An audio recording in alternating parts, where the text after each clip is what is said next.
జై శ్రీరామ్ జయ జయ శ్రీరామ్. శివతాండవ స్తోత్రం రావణాసురుడు రచించినది. ఈ శివతాండవ స్తోత్రము చాలా కష్టం, ఇది ప్రొనౌన్సియేషను.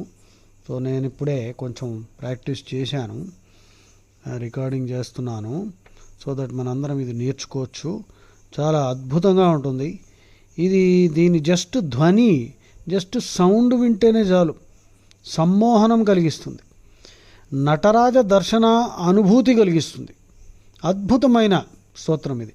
రావణాసురుడు మరి మహాపండితుడు, గొప్ప శివభక్తుడు. సో శివతాండవ దర్శనానికి మనకి అవకాశం ఉందో లేదో కానీ ఇది ధ్యానంలో వింటూ అలా in the inner mind, in the minds I Shivatandavam, ఆనంద శివతాండవాన్ని చూడగలిగితే శివతాండవ దర్శనానుభూతి కలుగుతుంది. అది అంత గొప్పగా ఉంటుంది ఇది.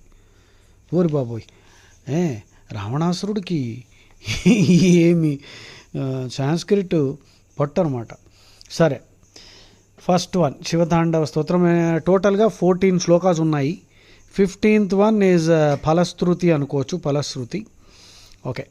జటాటవీ గలజ్జల ప్రవాహ పావితస్థలే గలేవ లంబ్య లంబితాం భుజంగ తుంగ మాలికాం ఢమ ఢమ ఢమ ఢమ నినాదవడ్డమర్వయం చకార చండ తాండవం తనోతున శివ శివం.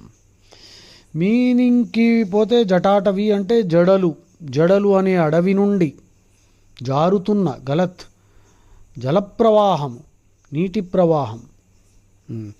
జటాటవీ గలజ్జల ప్రవాహ పావితస్థలి గలేవ లంబ్య లంబితాం భుజంగతుంగమాలికాం.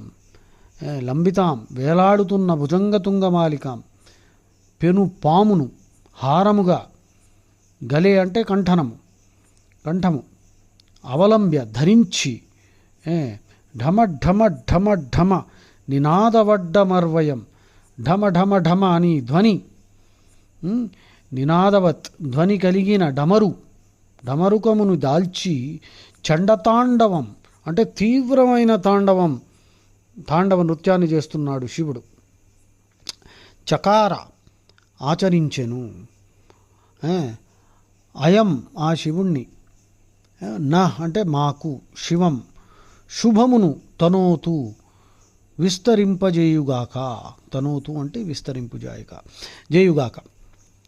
అడవి వలె, అడవిలాగా విస్తారమైన జటాజూటం నుండి జారుతున్న గంగానదిచే పావనమైన స్థలాన్ని కంఠంలో